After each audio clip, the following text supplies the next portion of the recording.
Greetings, everyone. This is Rock and Roll Spot Connection with another installment of Building the Team. So, first off, last week's game, the Battle for the Seven Seas, which had the one team, the Atlantis team, and I went 1 and 2. Dolphin. When she actually was able to, get some hits in, oh, she was great. However, yeah, the Rebirth Aquaman has also been equally good, and to be perfect, would easily have a place on a larger version of that team. Anyway, so tonight I played in a pre-release for the upcoming Captain America and the Avengers set. Now, in a pre-release, as stated previously, after the X-Men, the animated series Dark Phoenix Saga pre-release, it's a sealed event, so players come in, they buy 2 boosters, and then build a 300-point team with what they pull. So, first off, let's look at just what all I pulled. We'll start off with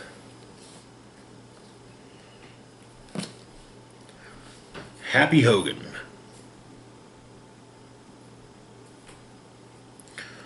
Happy comes in at 20 points.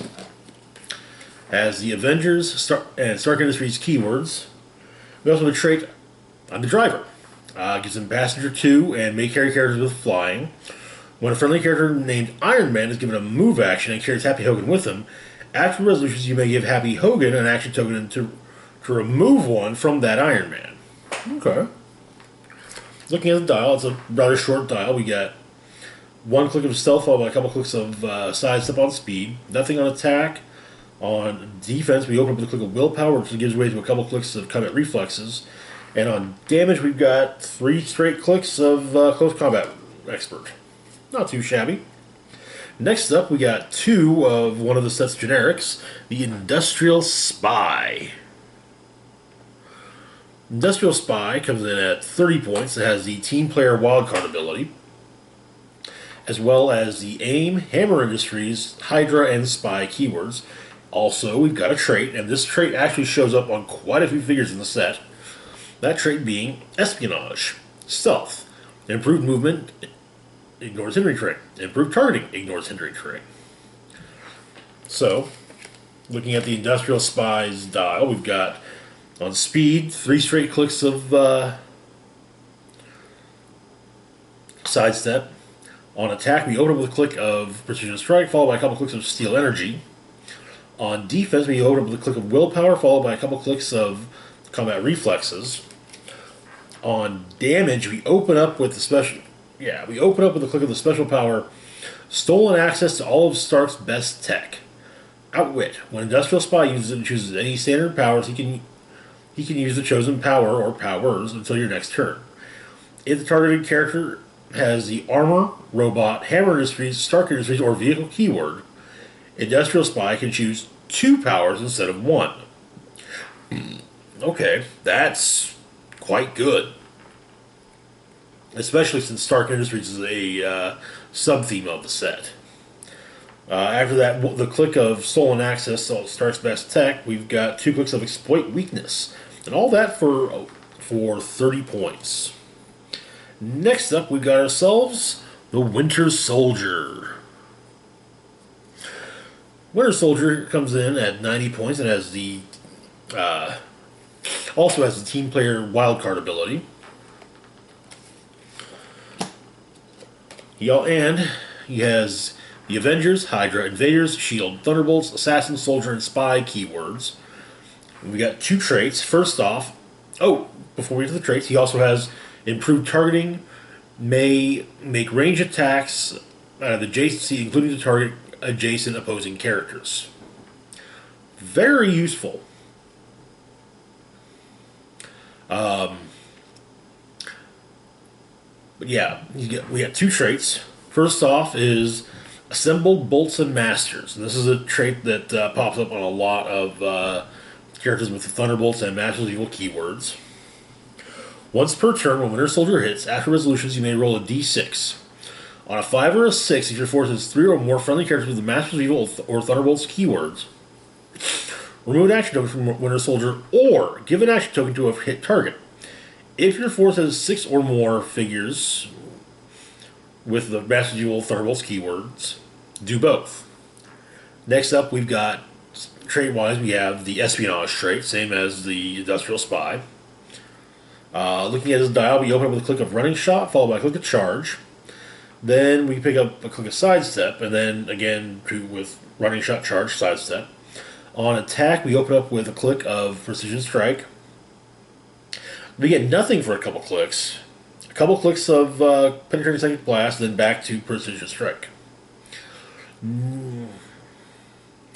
On defense, first off, he's got Indomitable, so building willpower is always a nice thing.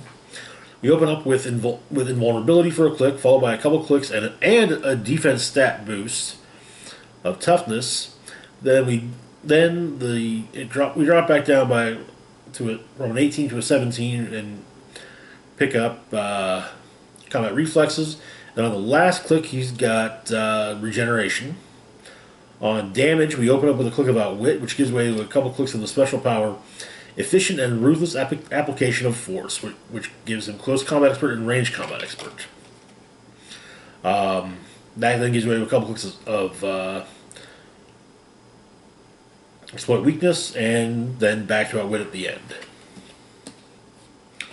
Alright, next up we've got Captain America. And this is actually 18A.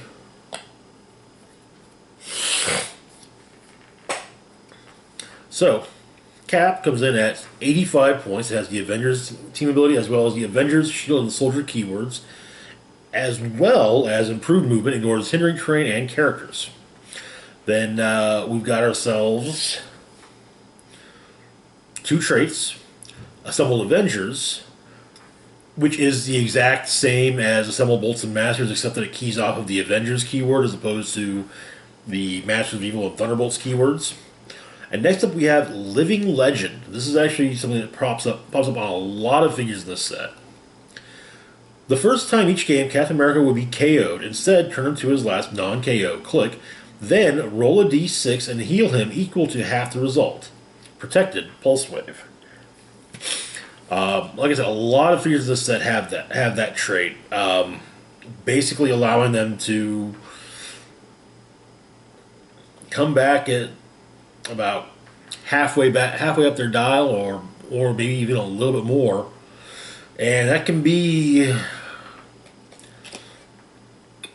basically you have to put even more effort into KOing them. In fact, I actually went up against and pulled off Living Legend situation tonight. In my second game, I KO'd the Captain, which is the B of this Captain America is 18. This Captain America is 18A, and the Captain is 18B, and with a slightly different paint job.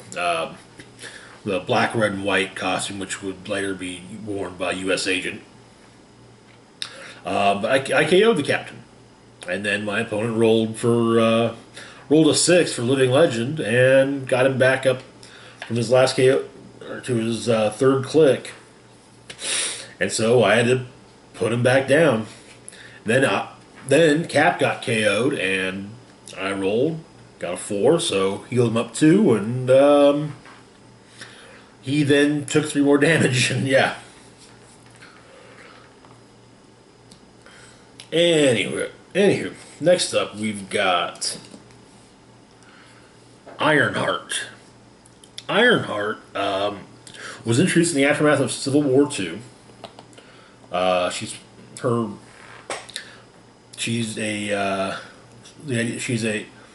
She was, if I remember correctly, an MIT student, I think. Brilliant student. And when Tony Stark was left comatose at the end of Civil War II, she ended up getting an AI that was modeled after Tony's personality. She then she made her own armor and did the superhero thing. with the Tony AI. Then she made her own AI, Natalie, and her own brand new armor. She was also, I think, a founding member of the current Champions lineup, which includes Miss Marvel, Nova, and Falcon, among others. But either way, she has grown into a hero in her own right, and yeah. So Ironheart, she comes in at 85 points. She has the Champions, Stark Industries, Armor, and Scientist keywords. We got, once again, 2 traits. First off is Mode Shift Natalie. Ironheart may use her displayed damage powers twice per turn. We'll get into why that's so good when we're looking at the dial. Next up is Glue Cannon, Magnet Blast. I'll name it later. When Ironheart hits, after resolutions, she can use Barrier at no cost. But the first marker must be generated adjacent to a hit character, and the markers may be placed on hindering terrain. To be fair, I completely forgot about this when I actually did hit with her going up again in my second game. But yeah. So looking at the dial, we open up with a few clicks of Running Shot, followed by a few clicks of Force Blast. That's speed. On attack, we open up with a few clicks of Penetrating Psychic Blast, followed by a few clicks of Incapacitate. On defense, we open up with a couple clicks of Impervious, followed by a couple clicks of Invulnerability, followed by a couple clicks of Toughness. Standard, kind of standard, really. Then on damage, we open up with a couple clicks of Probability Control, which is followed by a couple clicks of Outwit, which is then followed by a couple clicks of Perplex. Now, remember I mentioned how she can use her displayed damage powers twice per turn? That means that you've got 2 probs with her when she has probability control showing. Outwit. Oh, hey. Oh, does someone have 2 things you want to outwit? Okay, outwit both of them. Perplex. Oh, you want to do up someone's attack and damage? Okay, do both. Or you need to up someone's defense as well as other something else. Okay, fine. So yeah, that actually really came in handy as well. Saved my bacon on a few occasions, that second game especially. Alright, moving on, we've got longtime Iron Man foe, Ghost.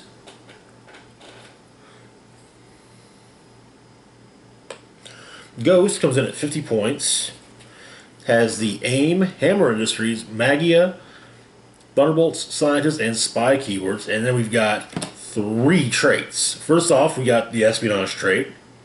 Then we got Assemble Bolts and Masters, same as Winter Soldier.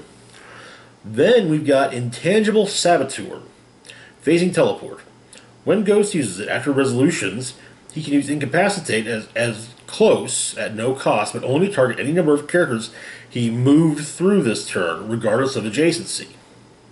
Okay.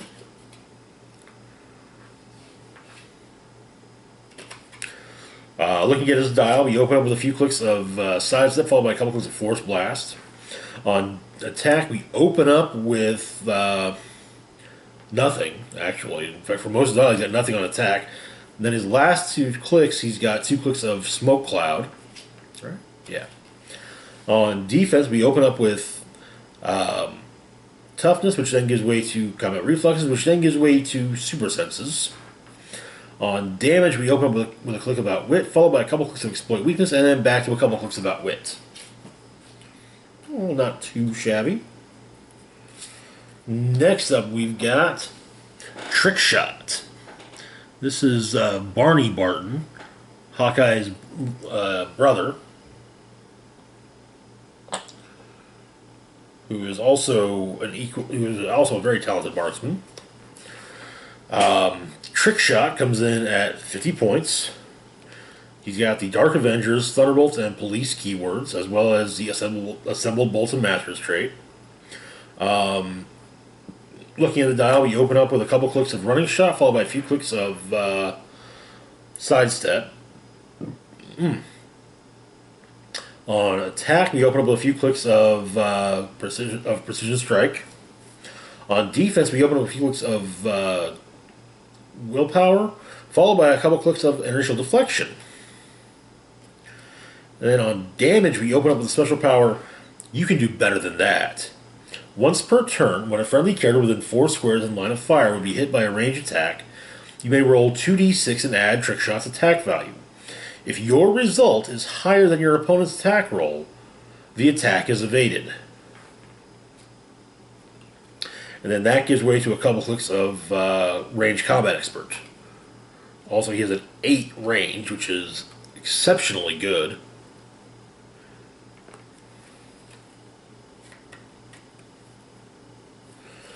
Next up, we've got Nuke. And in the official Wizkids unboxing video, it's mentioned he is kind of in a douchey pose, and the names for his powers are also kind of douchey and sound like they're ripped from every action movie you can think of. But so yeah, Nuke comes in at 85 points. Has the Aim, Hydra, Thunderbolts, Assassin, and Soldier keywords. We got 2 traits. First off is Assemble Bolts and Masters, just like Trickshot, Ghost, and Winter Soldier. Next up is Dog Eat Dog and an Eye for an Eye. As a free action, you may choose Nuke or an adjacent friendly character. Modify the chosen character's attack and damage by +1 this turn. At the end of your turn, deal the chosen character 1 unavoidable damage. Okay. Looking at the dial, we open up with a couple clicks of Running Shot on speed, which then gives way to a few clicks of the special speed power Murderous Patriotism. Charge, Flurry, Plasticity. When Nuke or an adjacent friendly character KOs an opposing character, after resolutions, heal Nuke 1 click.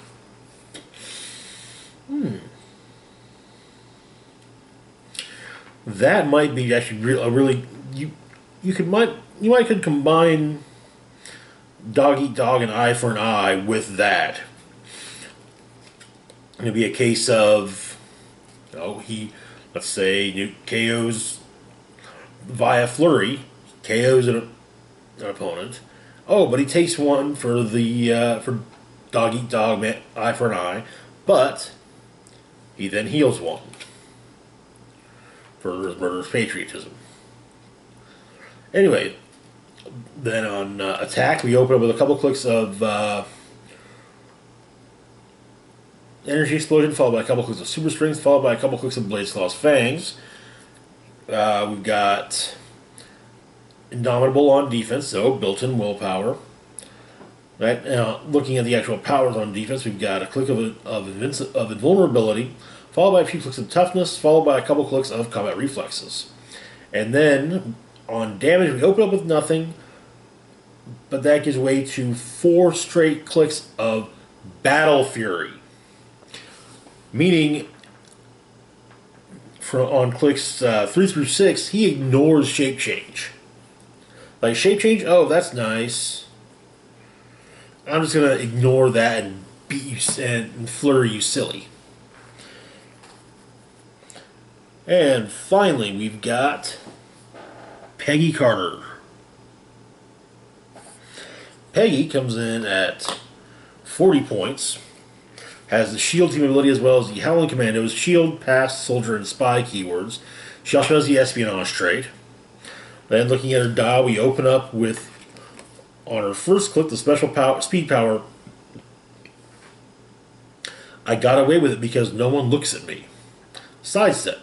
Characters can't draw a line of fire to Peggy Carter unless she is adjacent to another character. At the beginning of your turn, you may deal Peggy Carter 1 unavoidable damage. That then gives way to a click of Running Shot, followed by a couple clicks of regular Sidestep. Then on attack, we open up with a click of Incapacitate, followed by a few clicks of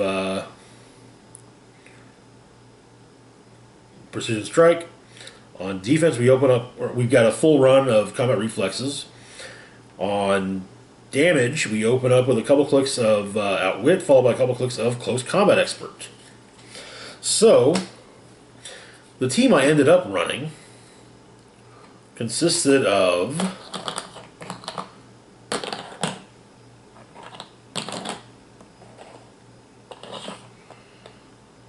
Winter Soldier, Captain America, Ironheart, and Peggy Carter. So, like I said, I went 2-1. I did much better my second game than I did my first game, as I actually managed to, at least take someone out and dish out some damage. If I'd remembered Ironheart's barrier, I probably may have actually managed to do a little bit better, as I would have had some more wiggle room. But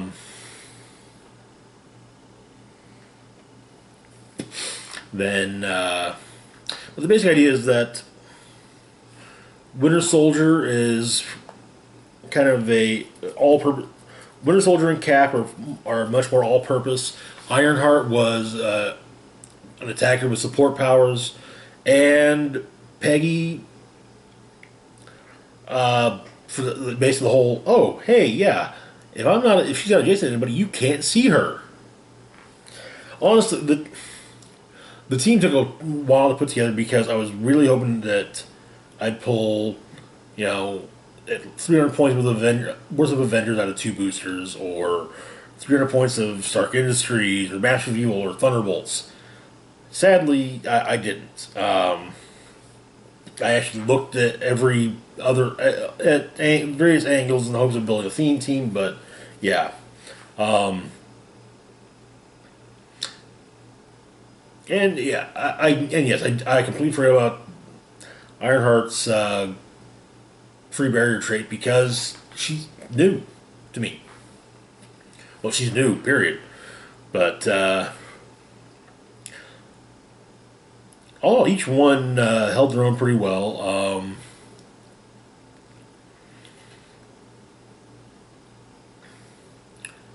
Cap really, hell, Cap and Winter Soldier both did their fair share of damage. But yeah, hopefully, fingers crossed. Hopefully, later on this week we'll be doing an unboxing series on Captain America: The Avengers, as I'm getting in 2 cases. That'll be after doing an unboxing series for the current new Magic set, Theros Beyond Death. Anyway, that's it for now. As always, feel free to like, share, and subscribe. Links to my Facebook, Twitter, Patreon, and PayPal can be found in the description box down below.